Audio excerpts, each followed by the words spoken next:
tiempo de entendimiento trae un tiempo de restauración. Un tiempo de restauración trae un tiempo de crecimiento. Tiempo de crecimiento trae un tiempo de bendición. Por eso el año 2022 es un año de afirmación.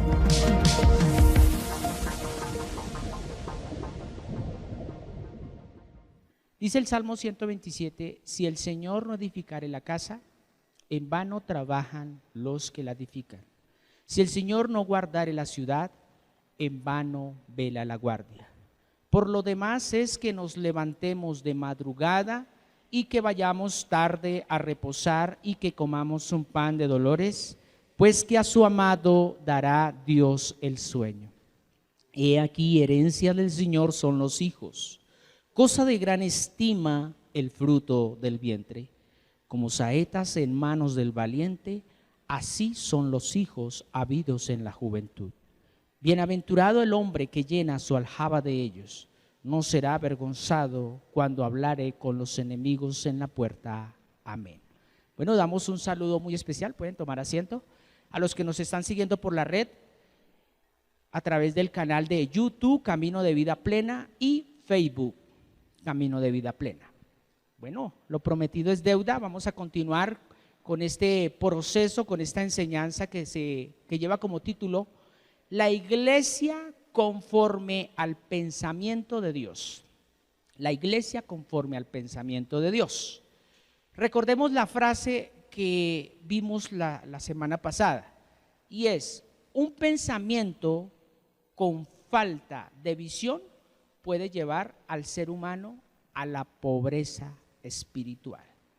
Y ya entendemos que un pensamiento es la unión de emociones, sentimientos, deseos y voluntad. Y para que esa voluntad, para que ese deseo tenga un propósito delante de Dios, debe estar llevado a través de la palabra. ¿Y qué mejor manera que tener palabra en dónde? Ahí en la mente. Es la única manera que podemos nosotros verdaderamente tener una visión. De lo contrario, siempre, por eso es que mucha gente se proyecta a muchas cosas y nunca lo va a lograr. ¿Por qué? Porque no va acompañada de esa visión, y la visión la da la palabra de Dios. Bien, continuamos entonces con este proceso de formación, de afirmación en la palabra, y hoy vamos a mirar el paralelo de la iglesia conforme al corazón de Dios, o sea, el pensamiento de Dios. Y vamos a ubicarnos, vamos a recordar el texto base antes de avanzar, y está en Romanos capítulo 12, versículo 2, donde lo voy a compartir. Voy a seguir trabajando la traducción de Nueva Traducción Viviente.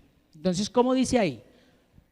No imiten las conductas ni las costumbres de este mundo, más bien dejen que Dios, ¿qué?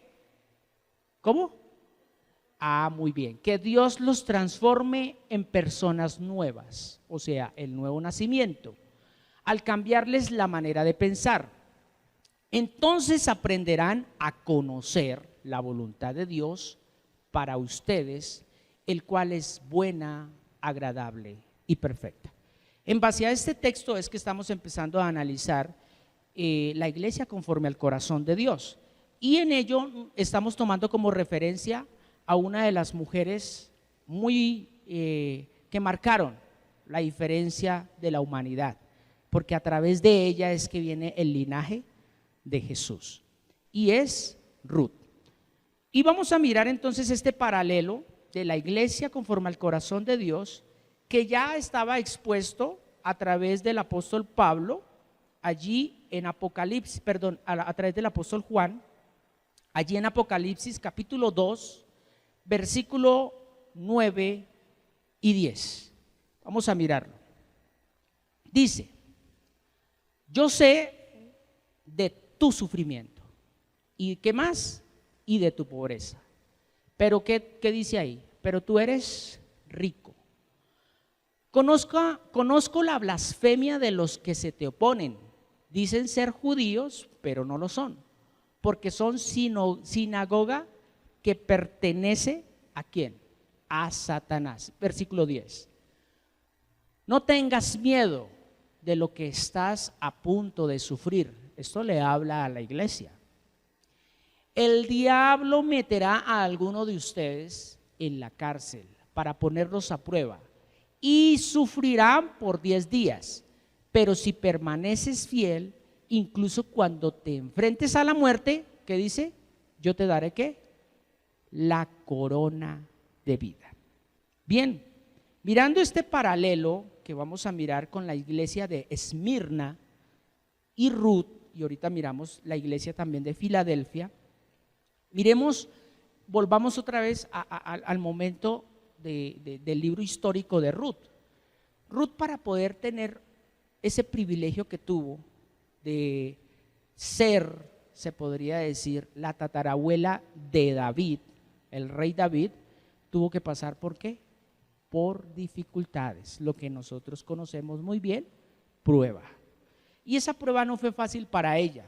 ¿Por qué? Porque sencillamente la prueba que ella tenía que soportar, primero que era sobrellevar la carga también de Noemí, que no era fácil, como lo mirábamos la semana pasada, y era que ella podía tomar una decisión, y era que despedirse de Noemí y decir, yo no tengo ya ningún convenio, no hay nada que me ate, pero sí tengo de pronto la oportunidad de ejercer ya mi derecho, porque eso es lo que hoy en día está de moda, que muchos de nosotros hablamos de derechos, pero se nos olvida que los deberes.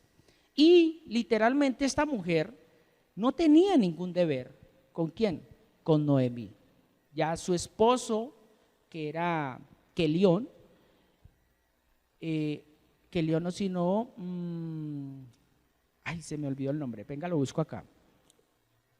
El esposo de Ruth, no, Malón.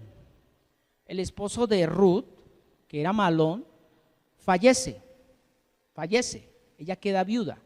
Ya Boaz es el sucesor mucho más adelante. Entonces, ella queda con, se podría decir, con ese sinsabor, esa situación que la llevó de pronto a ella podía tomar una decisión y decir, sencillamente vuelvo a mi pueblo, vuelvo a mi nación, vuelvo a mis padres y voy a realizar mi derecho. ¿De qué? De ser mujer, o sea, tener mi esposo y tener un hogar, tener unos hijos. Ese era el derecho. Pero ella se negó a sus derechos y se sujetó a una voluntad que ni siquiera ella conocía. ¿Cuál era? La voluntad de Dios. O sea, buena, agradable y ¿qué? Y perfecta. Pero ella no sabía eso. Entonces, démonos de cuenta cómo el Señor empieza a llevarla, a formarla a través del sufrimiento.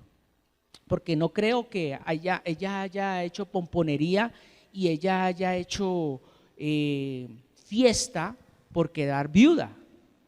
Creo que no. Y menos sin hijos.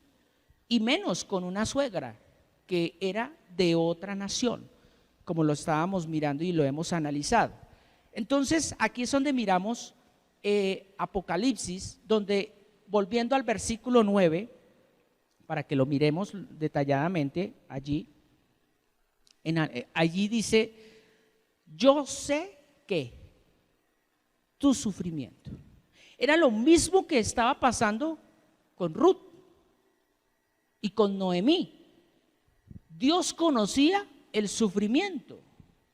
A veces suele suceder que las comunidades, las congregaciones que se dicen ser disque iglesia, se la pasan recordándole a Dios el sufrimiento. Ay, Señor, mire cómo estoy, mire mi vida, Señor. Dios ya lo sabe. Lo que pasa y sucede es que Dios está tratando en algo con nosotros para formarnos. ¿Para qué? Para darnos esa corona si permanecemos fieles. Ahora, sigamos leyendo, dice, yo sé tu sufrimiento y ¿qué? Y tu pobreza. Ruth, ¿cómo quedó con Noemí? allí en Moab. ¿Cómo quedaron? ¿Archimillonarias? ¿Se ganaron el baloto? Nada. Quedaron sin nada. Y por eso les tocó tomar decisión a Noemí. Tomó la decisión de ¿qué? De volver a su tierra, a Judá.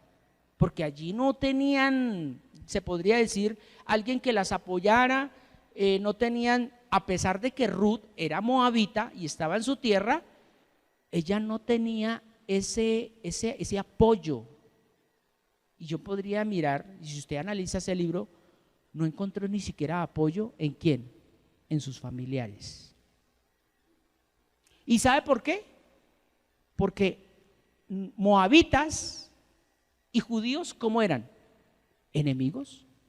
O sea, es lo que hoy en día podemos decir, y retomo para poder concluir la enseñanza que dejé abierta la vez pasada: yugo desigual. Para muchos, el yugo desigual es que usted se casó con un mundano, usted siendo cristiana.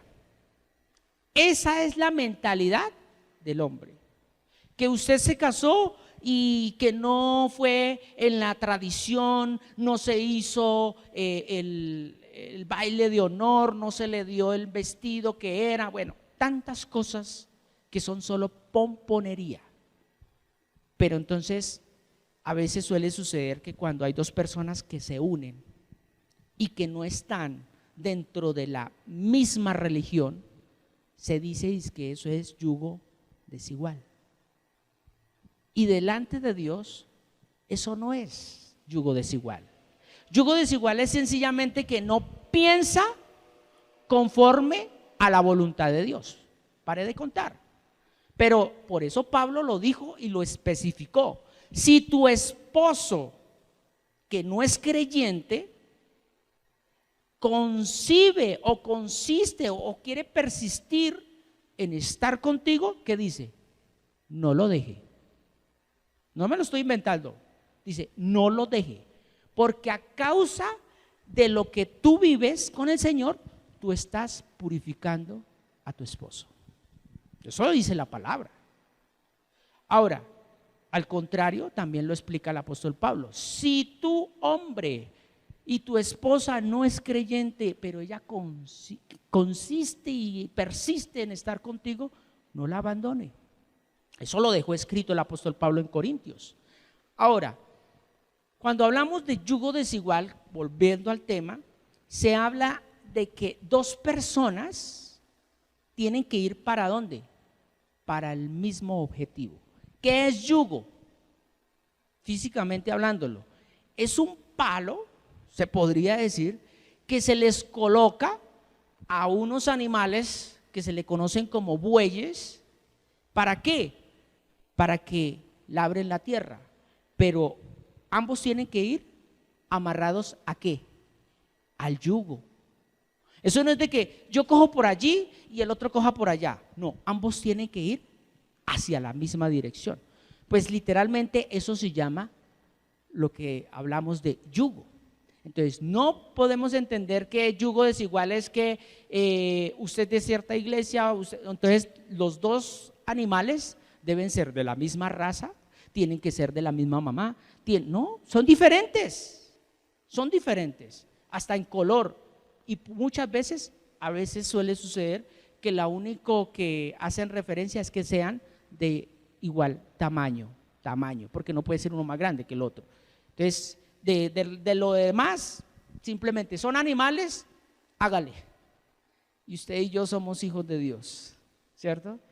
Que nos colocan al lado alguien que supuestamente no es hijo de Dios, pero muchas veces podemos entender que puede ser más hijo de Dios esa persona que está al lado que aún inclusive el mismo religioso. Bien, ahora volviendo al tema, yo quiero que vayamos a Apocalipsis capítulo 3 versículo 8 y 11, pero tenga en cuenta esa parte que dice corona. Vamos a mirar esa parte ahorita al final. Apocalipsis capítulo 3 versículo 8, ¿cómo dice? Yo sé todo lo que haces y te he abierto ¿qué? Una puerta que nadie puede cerrar. ¿Qué dice? Tienes poca fuerza, sin embargo has obedecido mi palabra y no negaste mi nombre. Vamos a ir hasta el 11. Mira, a esos que pertenecen a la sinagoga de Satanás. Vuelve y recalca lo que le dice a Esmirna. Esos mentirosos que dicen dizque ser iglesia, porque estamos hablando la iglesia conforme al pensamiento de Dios, ¿cierto? Que dicen ser judíos y que dice no lo son. Los obligaré a que vengan y se postren a tus pies. Ellos reconocerán que es a ti a quien amo. Versículo 10. Dado que has obedecido mi mandato de perseverar, eso es clave, yo te protegeré del gran tiempo de prueba que vendrá sobre el mundo entero para probar a los que pertenecen ¿a quién? A este mundo.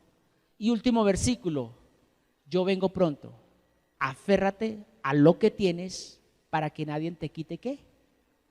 Otra vez habla de corona.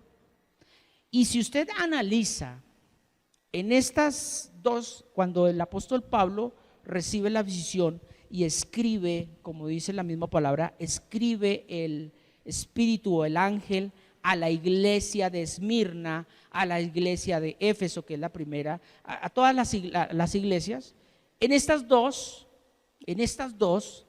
hace una similitud. O sea que estas dos está hablando del carácter que tuvo Ruth. ¿Cuál fue el carácter que tuvo Ruth? Recuerden que ella tuvo ¿qué? Piedad. Ella tuvo amabilidad.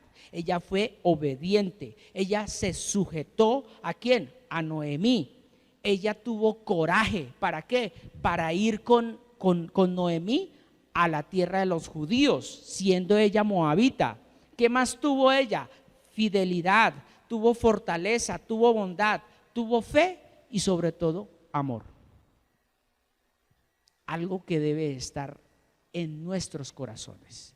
Cuando hablamos de nuestros corazones, recuerden que no hablamos de un músculo, no hablamos de algo que la ciencia llama a eso que bombea sangre y irradia por todo el cuerpo. No, hablamos de nuestra mente, de nuestra manera de pensar. Por eso el Señor deja muy bien escrito allí a través de Salomón en los Proverbios, que de toda cosa guardada guardemos nuestro corazón, porque de este emana la vida. Y ahí es donde empezamos a mirar. Entonces Ruth, vamos al libro de Ruth, capítulo 1, versículo 19 al 22. Vamos a mirar Ruth, capítulo 1, versículo 19. ¿Cómo dice? De modo que las dos, o sea, Noemí y Ruth, siguieron el viaje. Cuando entraron a Belén, todo el pueblo se conmocionó por causa de su llegada. O sea, no la recibieron con fiesta. No le dijeron bienvenida Ruth otra vez, qué lindo ver a Ruth, no, sino Noemí, porque a Ruth era una desconocida. Dice, ¿de verdad es Noemí? Preguntaban las mujeres. Mire que sigue diciendo, no me llamen Noemí, contestó ella. Más bien llámenme Mara, porque el Todopoderoso me ha hecho la vida muy amarga. Tremendo. Dice, me fui llena, pero el Señor me ha traído vacía a casa. ¿Por qué me llaman Noemí cuando el Señor me ha hecho sufrir? El Todopoderoso ha enviado semejante tragedia sobre mí. Pero aquí, ¿quién está hablando? ¿Ruth o Noemí? Noemí está hablando. ¿Qué más sigue diciendo?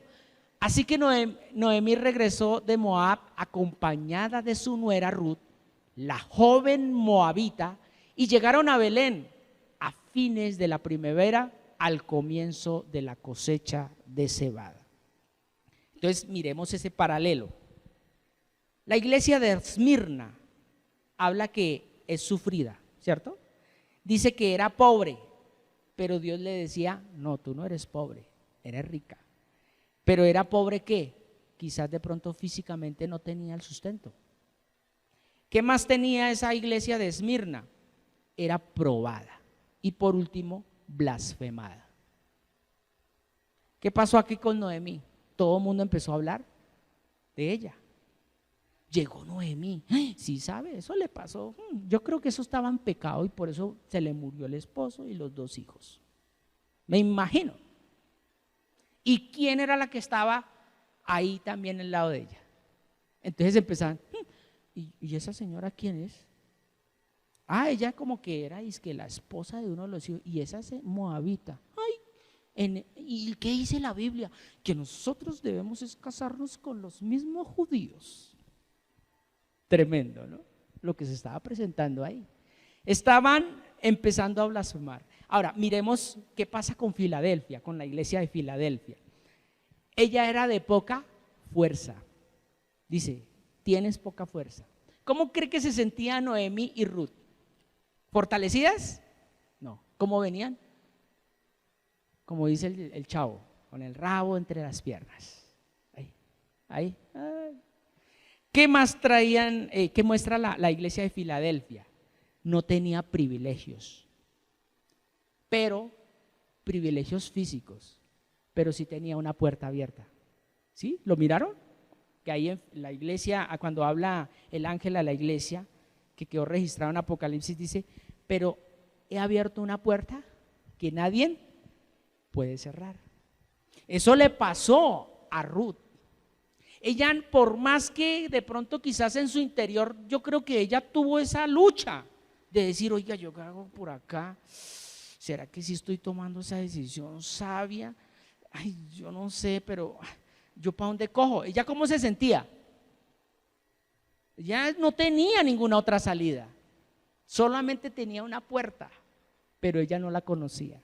Y por último, ella estaba desanimada. La iglesia de Filadelfia, ¿cómo se encontraba? Desanimada. Ahora, con todo esto que miramos de este paralelo de Ruth, podemos mirar lo siguiente. Debemos nosotros como iglesia tener 3 objetivos específicos y grabados en nuestro corazón. ¿Y cuáles son? Primero, obedecer la palabra de Dios. Es lo primero, como iglesia. Segundo, esperar con paciencia la venida de Jesús. Y por último, perseverar hasta el fin. Son 3 objetivos que usted debe tener marcados. ¿En dónde? Ahí. Y para ello, entonces vamos a mirar Mateo capítulo 7, versículo 24 al 27. El obedecer la palabra de Dios comparado con lo de Ruth. Vamos a mirarlo. Dice, todo el que escucha mi enseñanza y la sigue, ¿qué dice? Es sabio, como la persona que construye su casa sobre una roca sólida. ¿Qué más sigue diciendo? Aunque llueva a cántaros y suban las aguas de la inundación y los vientos golpeen contra aquella casa, no se vendrá abajo, porque está construida sobre un lecho de roca. ¿Qué más sigue diciendo? Pero el que oye mi enseñanza y no la obedece, ¿qué dice? Es un necio, como la persona que construye su casa sobre ¿qué? Sobre la arena. ¿Y qué más sigue diciendo en el último versículo? Cuando vengan las lluvias, lleguen las inundaciones y los vientos golpeen contra aquella casa, se derrumbará con un gran estruendo. Tremendo ver eso. Entonces, lo primero que debemos es mirar en dónde estoy construyendo yo mi vida como iglesia. Porque recuerde que como iglesia es algo muy personal.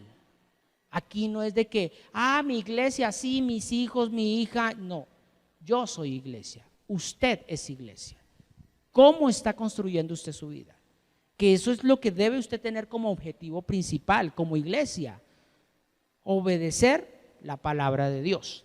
Ahora, esperar con paciencia la venida de Jesús. Vamos a mirar allí Hebreos capítulo 12, versículo 1 al 4. Como dice Hebreos capítulo 12, 1. Dice, por lo tanto, ya que estamos rodeados por una enorme multitud de testigos, o sea, la iglesia está rodeada por muchos ojos. ¿Qué dice? De muchos testigos de la vida de fe. Dice, quitémonos todo peso que nos impide correr, especialmente al pecado, que tan fácilmente nos hace tropezar. Y corramos con paciencia la carrera que Dios nos ha puesto por delante. ¿Qué más sigue diciendo? Dice, esto lo hacemos al fijar la mirada ¿en quién? En Jesús. ¿Quién es Jesús? La palabra de Dios. El campeón que inicia y perfecciona nuestra fe. Debido al gozo que le esperaba, Jesús soportó la cruz sin importarle la vergüenza que esta representaba. Ahora está sentado en el lugar de honor junto al trono de Dios, o sea, corona. Recuerde eso, corona. Piensen en toda la hostilidad que soportó, que soportó por parte de pecadores. Así no se cansará ni se darán por vencidos. Y último versículo, como dice el 4, después de todo, ustedes aún no han dado su vida en la lucha contra el pecado. ¿Y aquí a quién le está hablando? Es a la iglesia. A la iglesia.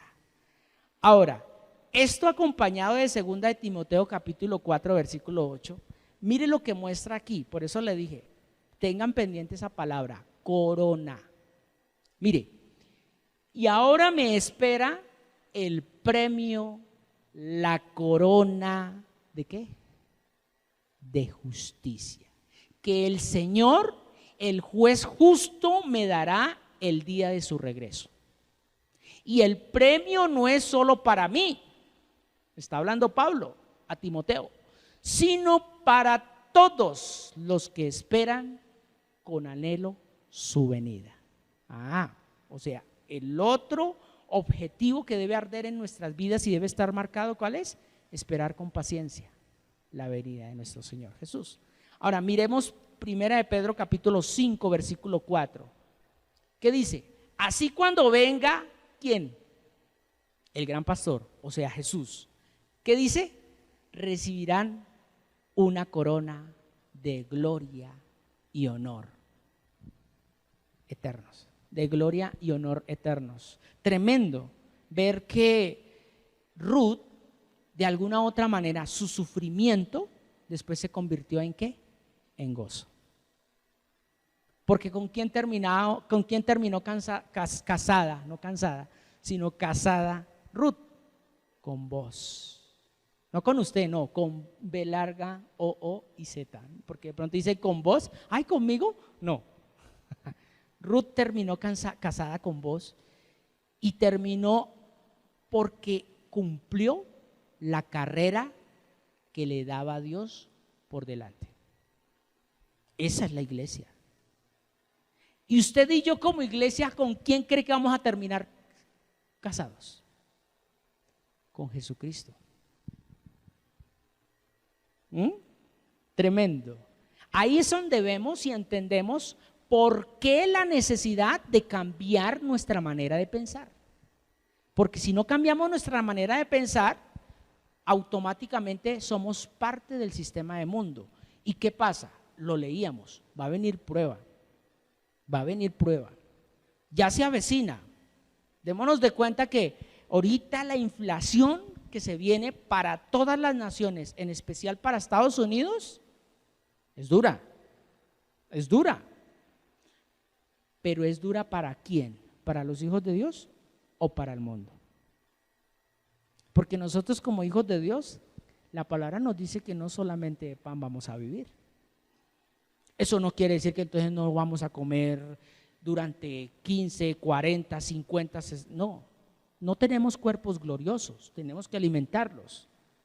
Pero Dios de alguna manera va a darnos el sustento para poder enfrentar esa crisis. ¿No le sucedió eso a Ruth? Ruth, ¿cómo llegó otra vez con Noemí allí a Judá?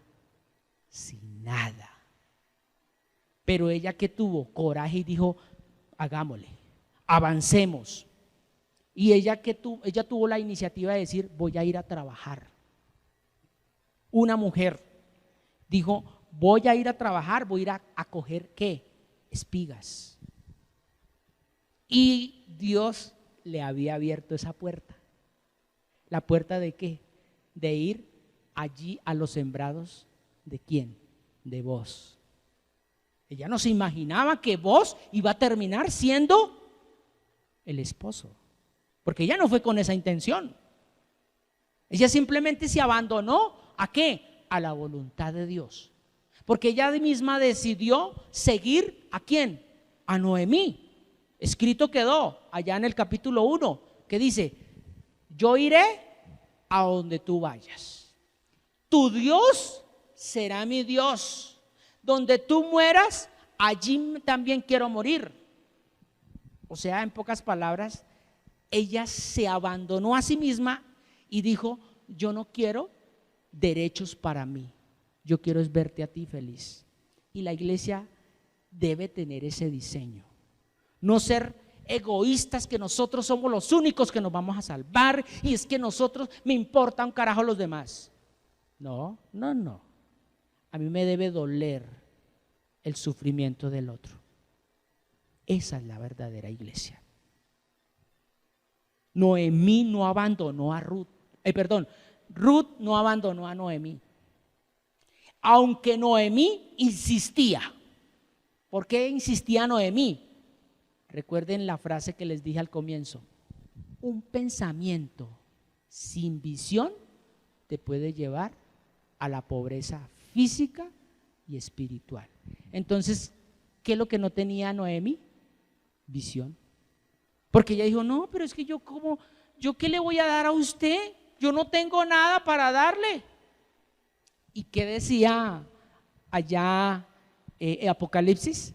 Tú dices que eres pobre, pero la verdad no lo es, eres rico. ¿Ve? La iglesia es rica, pero no en cosas materiales, porque es que hoy en día se mide que usted como hijo de Dios debe andar en el mejor carro. Usted como hijo de Dios debe estar con las mejores pintas, usted debe echarse buen perfume, usted debe estar, mejor dicho, en el mejor trabajo. Y así embomban a mucha gente diciéndole, traiga plata que el Señor te la va a devolver con creces y con intereses. Manada de ladrones, porque la iglesia no está diseñada para eso. La iglesia, si usted mira el ejemplo de Ruth, ¿qué hizo? Trabajó. Ella no dependió de diezmos, ella no dependió de ofrendas, ella dependió de la voluntad primeramente de Dios. Porque ella, cuando dice, tu Dios será mi Dios, quiere decir que ella estaba renunciando a sus dioses. ¿Cuáles? El dios Quemos. ¿Y cuál es el otro dios? Ay, se me olvidó. Venga a ver si lo tengo por acá. Son dos dioses de los moabitas, que son, ya se los digo, Quemos y Baal Peor. Son esos dos dioses. Uno era el de la fertilidad, que era Baal Peor, y el otro que era el dios nacional de ellos, de los moabitas. Ella renunció a eso y quiso seguir.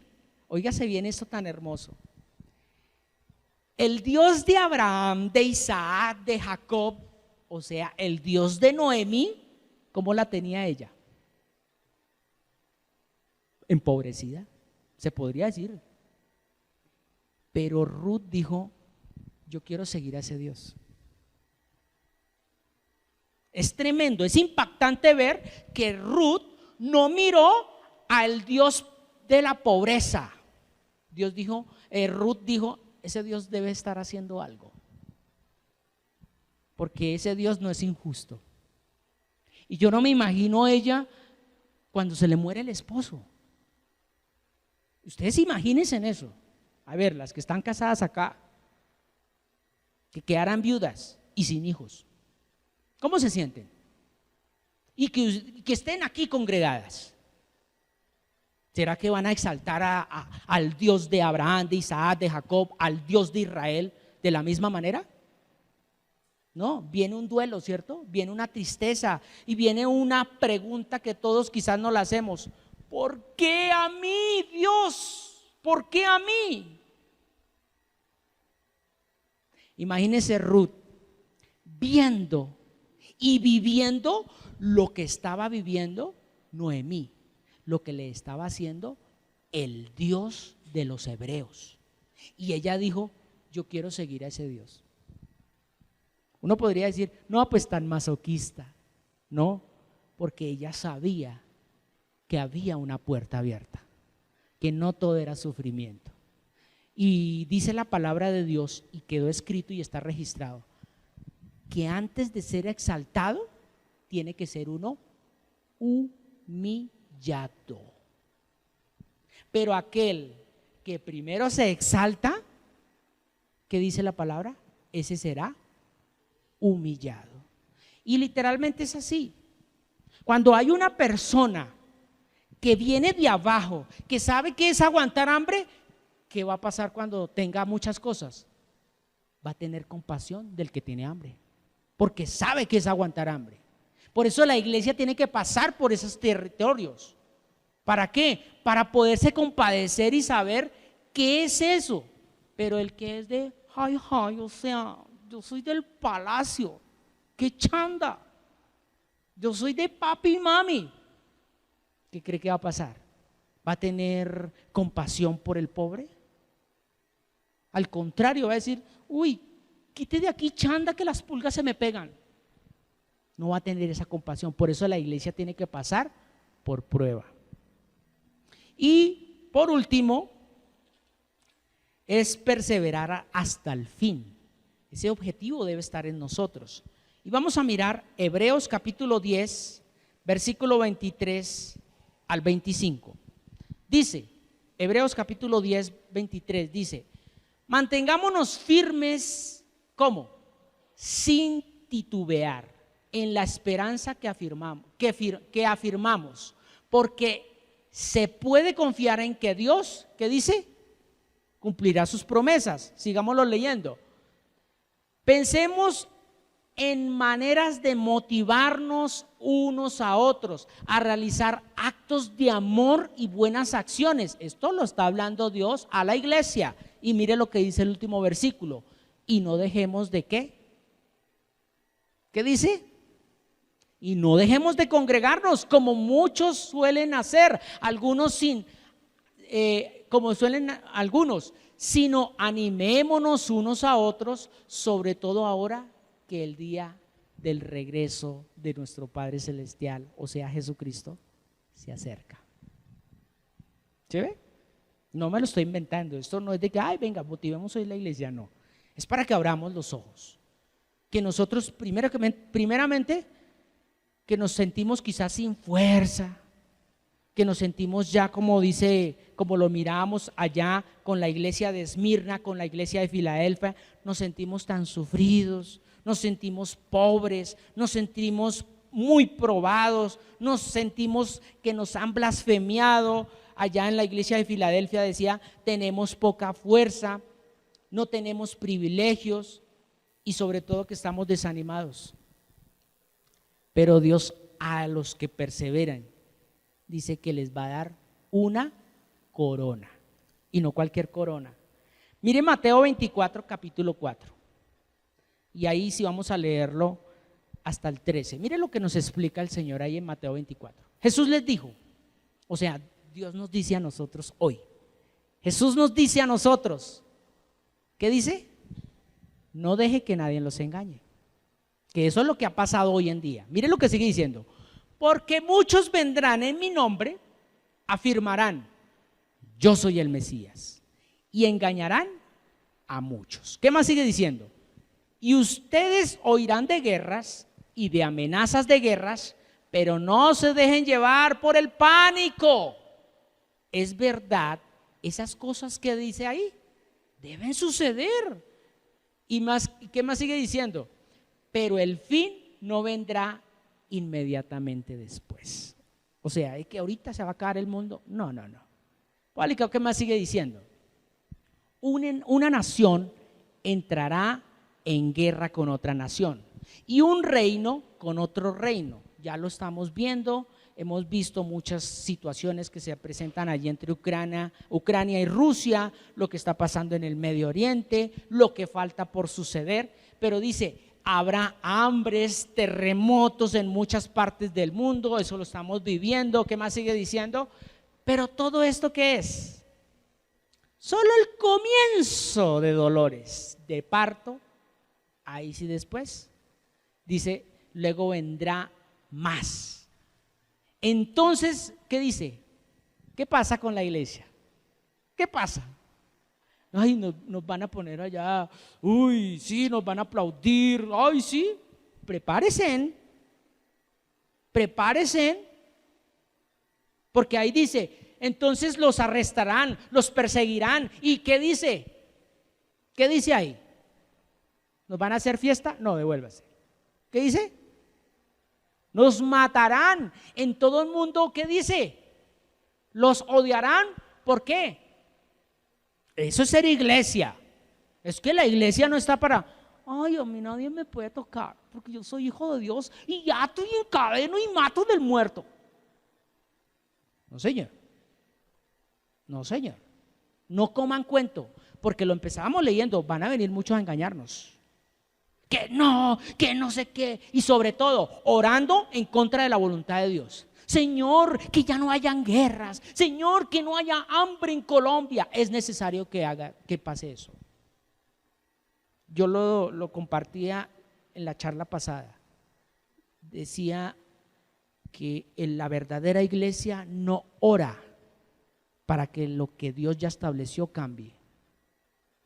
¿Sabe qué ora? Señor, hágase tu voluntad, pero sobre todo tenga misericordia de todos nosotros, porque todos somos humanos. Y se incluye también. No es de que, ay, Señor, yo soy santo, soy San Carlos. Qué bendición, Padre, yo conocer tu verdad. Pero los demás, Señor, esos pecadores, tú sabes, mire, wow, qué chanda. Porque así hay muchos, no hablan de esa manera, pero su manera de vivir es como si estuvieran hablando así. Así los está viendo Dios. Y por eso Dios tiene más misericordia. ¿De quién? Del caído, que el que está aún inclusive trayendo ofrendas y diezmos y dice, yo para la gloria de Dios, yo para la gloria de Dios. Yo para la gloria de Dios que está metidos en el infierno. Sí. Y dice, y muchos se apartarán de mí, o sea, se apartarán de la fe, se traicionarán unos a otros y se odiarán. ¿Qué más sigue diciendo? Y aparecerán muchos falsos profetas y engañarán. ¿A quién? A mucha gente. Mire lo que sigue diciendo. Abundará el pecado por todas partes. Eso es lo que ya estamos viendo. Y el amor de muchos, ¿qué va a pasar?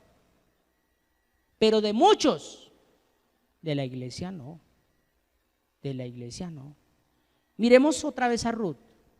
¿Ruth se le acabó el amor por Noemi después de que se casó con vos? Para nada. ¿Sabe qué hizo Ruth? Queda embarazada y le entrega el hijo a Noemi. Y es cuando Noemi dice ahí en los últimos versículos, ella lo cogió, lo abrazó y dijo, ay, por fin tengo un hijo. Sino que ella quería ver feliz ¿a quién? A Noemi, a la que estaba desamparada, pobre y desnuda. Esa es la iglesia, que no busca lo propio suyo. Entonces dése cuenta que refleja ese amor que debe tener la iglesia. O sea, todo lo puede, todo lo soporta, porque ya lo soportó mucho. ¿Qué dice? Todo lo cree, todo lo espera. ¿Y sabe qué lo que más me encanta? No espera nada a cambio, no busca lo propio suyo, no busca estar bien ella. Esa es la iglesia. Tremendo. Y último versículo, pero el que se mantenga firme, ¿qué dice? Hasta el fin, este será salvo. Eso es lo que hablamos de perseverar hasta el fin. O sea, voy a recordarlos. 3 objetivos que debe tener la iglesia ahí grabados en su mente. Primero, obedecer la palabra de Dios. Segundo, esperar con paciencia la venida de Jesús. Porque es que hay mucha gente ahorita que se está desesperando. Señor, que venga pronto, porque si no yo mañana peco, que venga pronto. No, a ver, no, aguante la orinada. Tranquilo, todo tiene su tiempo. Entonces, usted sería un injusto, porque si viene hoy, listo, usted se salva. ¿Y los demás qué? No, hay que esperar con paciencia. Y la mejor manera de esperar con paciencia es estar en la palabra. No afanarme, no angustiarme. Ay, que va a subir el dólar a 5,000 pesos. Bueno, que ojalá llegue a 10,000. Ay, pero entonces todo sube. Pues Dios es mi proveedor, no el mundo. El mundo me puede hacer préstamos, pero Dios es el que paga por mí. Es más, ya pagó por mí. Pero uno cuando verdaderamente obedece la palabra de Dios, porque cuando no la obedece, créeme que su mismo espíritu le va a decir, ay, ¿qué hacemos? Y su misma alma dice, pues empeñemos el televisor. Así es. Ahora, para ir culminando, la recompensa que obtuvo Ruth no fue tanto por la redención que tuvo con Booz. Recordemos que en la cultura de los hebreos o allá del Medio Oriente, para que ellos no perdieran su tierra y no perdieran sus posesiones, debía existir un hombre en la casa. Debía existir. ¿Para qué? Para que ese hombre continuara con, llamémoslo así, con el apellido y no se perdiera nada de los bienes. Noemí tenía bienes allí por parte de Elimelech, pero como Elimelech se había muerto también, o sea, el esposo de Noemí, y sus 2 hijos no estaban, entonces viene un redentor, que es Booz, ¿cierto? Este redentor es el que, llamémoslo así de alguna otra manera, toma esos bienes, pero no se apropia de ellos, sino que los sigue manteniendo en nombre de Noemí, pero no se los quita. ¿Por qué? Porque Booz es un hombre justo. ¿Cuál será nuestro redentor? Jesucristo. Él no nos viene a quitar cosas. Él nos viene ¿a qué? A cuidar lo que tenemos. O sea, sus sentimientos, sus emociones, sus deseos y su voluntad, Dios no se las va a quitar, sino que se las va a cuidar. ¿Para qué? Para que no se desvíen, para que no se tuerzan, porque si no, ahí sí lo pierde. Que ese es lo que la iglesia debe estar luchando ahorita. ¿Qué? Que yo no pierda esa parte emocional hacia Él, esa devoción, esa entrega, esa pasión, porque si no, quedo despojado y quedo sin nada. Ahora, recordemos algo. Después de que Ruth se une con Booz, tienen a un hijo que es el abuelo, se podría decir, de David. Y ahí es donde empieza Dios ¿a qué? A direccionar el linaje de Jesucristo. O sea, démonos de cuenta que el premio para Ruth no era casarse y tener hijos. El premio para Ruth era que de su simiente iba a nacer el Cristo. Ese era el máximo su premio. O sea, esa era la corona de vida. ¿Recuerda que él lo decía en Apocalipsis? Para que nadie quite tu corona. Porque Ruth no le interesaba cosas materiales. Porque si fuese así, créeme que hubiera buscado uno más joven, que tuviera más posesiones y se quedaba con la herencia. Pero ella no. Buscó a uno más viejito o uno más, como más centradito. Eso no quiere decir que entonces las mujeres vamos a buscar viejitos. Vamos a buscar los viejitos. A ver, las hijas de Dios, ¿dónde están? A buscar viejitos. No, para nada. No, porque si no se desvía el mensaje. Y se quieren quedar con la pensión. No, mentiras. Entonces, volviendo al tema, dijo Nancy. Hoy sí hay risa, sí, al menos al final. Bueno, hagan así. Bueno, vamos a terminar mirando 2 Corintios capítulo 10, versículo 3 al 6. Con esto estoy cerrando. 2 Corintios capítulo 10, versículo 3 al 6 dice, ¿qué dice? Léalo usted que también nos ve allá en su casa a través de ese dispositivo, ese computador, esa tablet. ¿Qué dice? Somos humanos. ¿Pero qué dice? Pero no luchamos como lo hacen los humanos. O sea, está hablando de la iglesia, a la iglesia.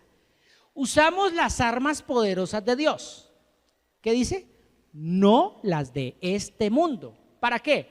Para derribar las fortalezas del razonamiento humano y para destruir argumentos falsos. ¿Qué más sigue diciendo? Destruimos todo obstáculo de arrogancia que impide que la gente ¿qué? Conozca a Dios. ¿Qué más dice? Capturamos los pensamientos rebeldes y enseñamos a las personas ¿a qué? Eso es lo que debe estar haciendo la iglesia ahorita, no preocuparse por otras pendejadas. Y siguiente versículo. Y una vez que ustedes lleguen a ser totalmente obedientes, castigaremos a todo aquel que siga en desobediencia. O sea, esos pensamientos, porque no son personas. Y con esto concluyo. Fortaleza. ¿Cuál fortaleza? Algo que siempre está construido, pero que no se puede derribar fácilmente. Eso es una fortaleza. Algo que se construye, algo como la religión. La religión es una fortaleza que no se derriba fácilmente. La cultura es otra fortaleza que no se derriba fácilmente. ¿Qué más? Bueno, muchas otras cosas más pueden pasar. Argumentos, que es la autojustificación, pero con la razón. O sea, que yo me autojustifico. No, es que yo soy así porque soy así, y es que así nací y así me moriré. Eso es un argumento. ¿Qué más? Arrogancia, que era lo que hablábamos ahí, que es un alto grado de elogio personal. O sea que usted se cree siempre tener la razón. Y la iglesia no está para decir, sí, hermanito, la Virgen nada que ver con nosotros. No, es que así decía que es más, la Biblia dice. No seas tan arrogante. Dice el apóstol Pablo que él se hacía humilde con los humildes. Y decía también el apóstol Pablo, decía que por causa de mi conocimiento yo no voy a hacer caer a otro, sino que decía ahí, es que les vamos a enseñar a Cristo, y la mejor manera de enseñarles a Cristo no es cerrarle la puerta en la cara, sino que tranquilo, así como tú eres de pecador, así también lo soy yo. Yo quizás ya no me ven, pero sí lo sigo haciendo. ¿Cómo así? Sí, yo lo sigo pensando, yo lo sigo deseando, ya no lo practico, pero está acá. No te preocupes, levántate, anda, toma tu lecho, camine. Cuando una persona ve a alguien así ser iglesia, ¿qué cree que va a decir? Yo quiero que tu Dios sea mi Dios. Todo lo contrario que hizo Noemí, porque Noemí, ¿qué estaba mostrando? Estaba mostrando a un Dios terrible, ¿cierto? ¿Cómo estaba mostrando Noemí a Dios? Un Dios que me hizo sufrir, por eso ya no me llamen Noemí, llámeme en Mara, o sea, llámeme en amargada. Dios me quitó todo. Eso era lo que estaba mostrando Noemí. O sea que Noemí era iglesia. ¿Quién fue mejor? ¿Quién fue iglesia entonces? ¿Noemí o Ruth? Ruth. Porque ella de alguna u otra manera dijo, pero es que tu Dios ha hecho prodigios. Yo me imagino que ella diría, en el contexto que ella sabía de los judíos, ella diría, pero venga, Dios los sacó de Egipto, Dios los ha librado de la muerte de muchos enemigos, y creo que ahorita están así, es porque están desobedeciendo a algo. Y yo quiero saber quién es ese Dios. Eso es lo que dijo Ruth. Ruth no siguió los consejos de Noemí, porque si no, nunca se hubiera acercado a Dios. Y por último, dice allá, para castigar toda rebeldía, ¿cierto? ¿Y qué es esa rebeldía? Ir en contra de algo o estar en oposición. Eso es ser rebelde. ¿Y qué dice la palabra? Que nosotros debemos es sujetarnos a Dios y resistir ¿a quién? Al diablo. O sea, no tenemos que resistirle a Dios, sino que obedecerle a Dios. Y una de las maneras con que se resiste a Dios es orar para que todo me salga bien. Eso es resistirle a Dios. ¿Sí sabían ustedes eso? Que cuando yo digo, Señor, que hoy me salga todo de maravilla. Señor, que no se me tuerza nada. Tú estás conmigo. Y es que a veces se escucha tanto esa arrogancia en muchas personas por ahí que se congregan, que dicen, para la gloria de Dios, por eso todo me sale bien, porque el Señor es mi pastor y nada me faltará. ¿Eso no cree que es arrogancia? Y si usted se lo dice a alguien que literalmente está pasando necesidades, ¿cómo cree que hace sentir a esa persona? Lo peor, lo más sucio, lo más vil. Pero ¿qué dice la palabra? De eso sucio, de eso vil, yo voy a hacer grandes cosas y te voy a avergonzar a ti que dices que eres disque cristianito. Ay, ay, ay. Para concluir en esta noche, ¿usted tiene el corazón conforme al pensamiento de Dios? Porque esa es la iglesia. Así hemos culminado con estas dos clases, ya me metí en el discipulado, con estas dos charlas en la cual nos invita verdaderamente a ser transformados, renovados en el espíritu de nuestra mente. Créeme que usted puede seguir andando con quien quiera, pero usted tiene que tener una manera de pensar distinta. Usted puede andar con el loco de la cuadra, pero usted tiene que tener una manera de pensar distinta, porque cuando usted tiene una manera de pensar distinta, usted ve todo con una visión. ¿Cuál? La visión de Dios. Porque usted ya no va a juzgar al otro, ya no va a mirar a la persona como lo mira el mundo, sino ya lo mira con los ojos de Dios. ¿Se imaginan donde Dios nos mirara con ese ímpetu, esa arrogancia, ese deseo humano de cambiar a la gente a la fuerza? ¿Cómo cree que estuviéramos nosotros? Ya muertos, porque tantas oportunidades que Dios nos da y nosotros de 99 oportunidades no cogemos ni una. Imagínense, Dios nos da a diario oportunidades de cambiar, pero nosotros de todas esas oportunidades no aprovechamos ninguna. Entonces no podemos decir, ay, es que yo sí leo la Biblia, es que yo sí medito, es que yo me sé tantos capítulos. Si te lo sabes, gloria a Dios, pero no restriegue más eso, porque eso no edifica, eso no construye. Y si tú eres algo hoy en día, es por misericordia de Dios. No es porque usted sea más que el que ahorita está pecando, porque sé que ahorita, en este mismo instante, hay personas que están pecando. Hay personas que están ahorita cometiendo atrocidades. Y usted y yo estamos aquí todos bonitos, muy chéveres. Pero si Dios nos tiene aquí, no es porque nosotros seamos mejor o peor que los que están ahorita pecando. No, es porque Dios a usted y a mí tiene misericordia. Que si no la tuviese, si nosotros estuviéramos en el lugar de ahorita del pecador, quizás de pronto moriríamos en un instante. Pero Dios nos tiene aquí. Entonces, si nos tiene aquí, es porque Dios nos ama.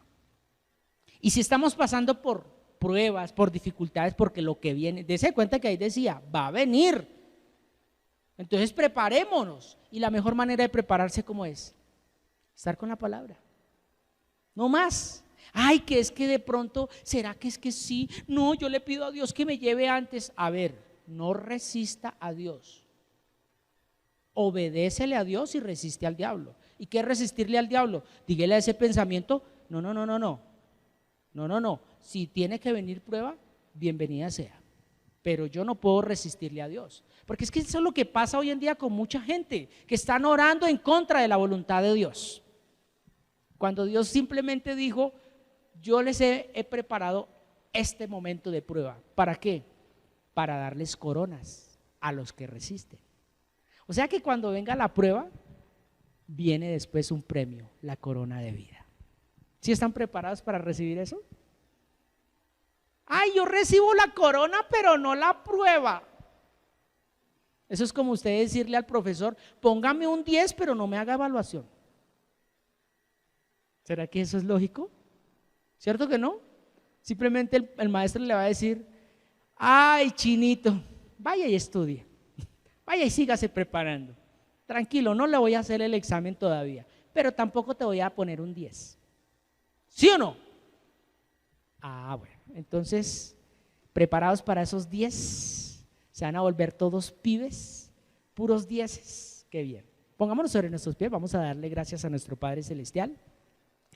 Y doy gracias a Dios por sus ofrendas, sus aportes voluntarios, que a través de la cuenta del Banco Caja Social, usted cree en el ministerio que Dios ha levantado a través del Pastor Martín, y sobre todo que es un ministerio que está llegando a muchos lugares, y pues en base a sus aportes voluntarios se puede mantener las locativas de este lugar, se puede inclusive llegar a muchos lugares a través de esas ofrendas, de esos aportes voluntarios. Por eso le bendigo en el nombre de Cristo Jesús, y que sea Dios no multiplicando tu dinero, sino haciéndote a ti entender cuál es la buena, agradable y perfecta voluntad de Dios. Por eso vamos a orar dándole gracias a Dios en esta noche, porque Él nos ha fortalecido, y sobre todo que si Él nos ha traído hasta aquí, Él no nos va a abandonar. Mire, yo sé, y porque lo estoy viviendo, en el diario vivir, en lo que usted haga, en lo que usted trabaje, por un momento usted se olvida de Dios, porque eso nos pasa a todos como humanos. Nos metemos tanto en este sistema de vida que se nos olvida quién es Dios. Y a veces Dios, cuando ya estamos muy olvidados de Él, ¿qué nos pone?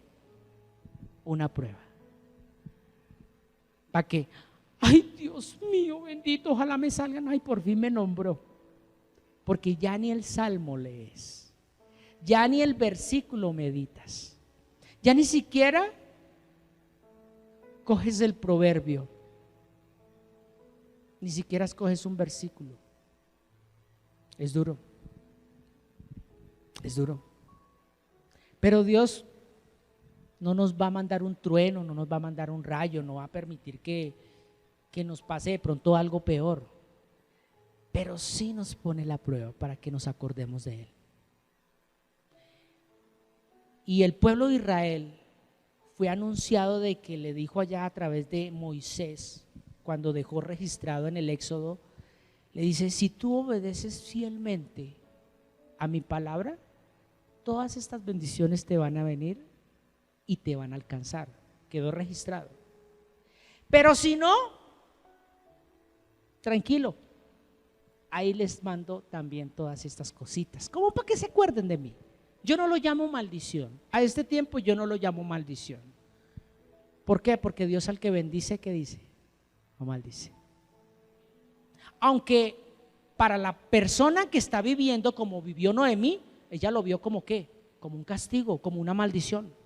Ah, es que Dios me está haciendo esto y no sé qué. Pero no, era porque Dios tenía algo preparado. Y Dios siempre que nos pone a prueba es porque nos tiene algo hermoso. Entonces vamos a darle gracias a Dios por ello. Vamos a ser gratos con Él. No ingratos, vamos a ser gratos. Vamos a ser agradecidos, como dice su palabra. Usted que tiene trabajo, usted que tiene salud, usted que hoy en día tiene un plato de comida en su mesa.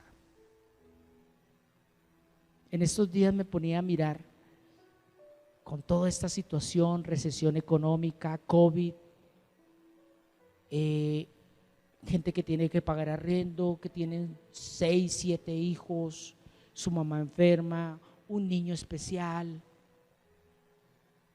Y yo me miraba a mí mismo y decía, yo no estoy peor por su misericordia. Tengo salud, tengo trabajo, tengo hermanos, tengo mi familia, pero a veces uno quiere más y uno se queja de lo poco que tiene, supuestamente poco. ¿Sí veo lo que decía Apocalipsis allá a la iglesia de Filadelfia? Tú dices ser pobre, pero la verdad tú eres rico. ¿Sabe por qué somos ricos? Porque tenemos al Rey de Reyes y Señor de Señores, así usted no tenga ahorita ni un peso en su bolsillo. Tú eres rico. Padre de la gloria,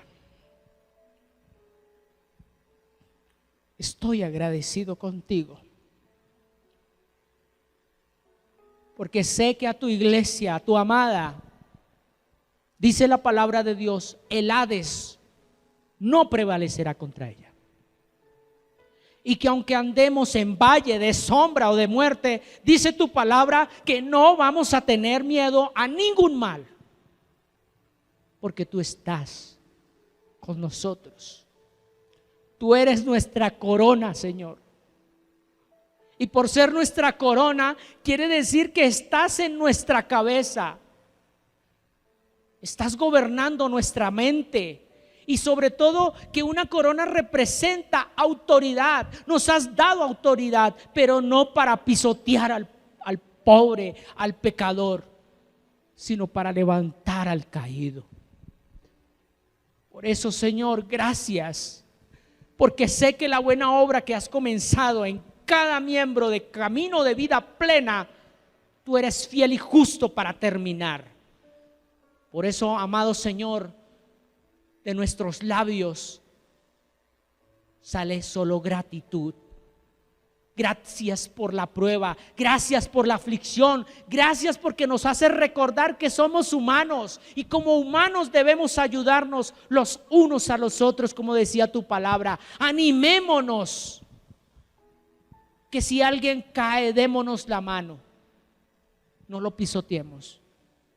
Por eso, Padre de la gloria, oro para que sea tu palabra avivando cada corazón y sobre todo para llevarle a la obediencia. Por eso alzaré mis ojos a los montes. ¿De dónde vendrá mi socorro? Mi socorro viene del Señor que hizo los cielos y la tierra.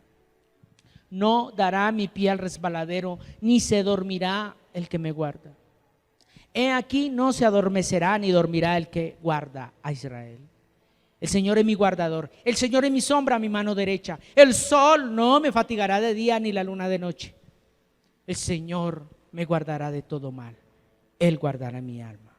El Señor guardará mi salida y mi entrada desde ahora y para siempre. En paz me acostaré y asimismo dormiré, porque solo tú, Señor, me haces vivir confiado. Buen viento y buena mar, dicen los capitanes de un barco.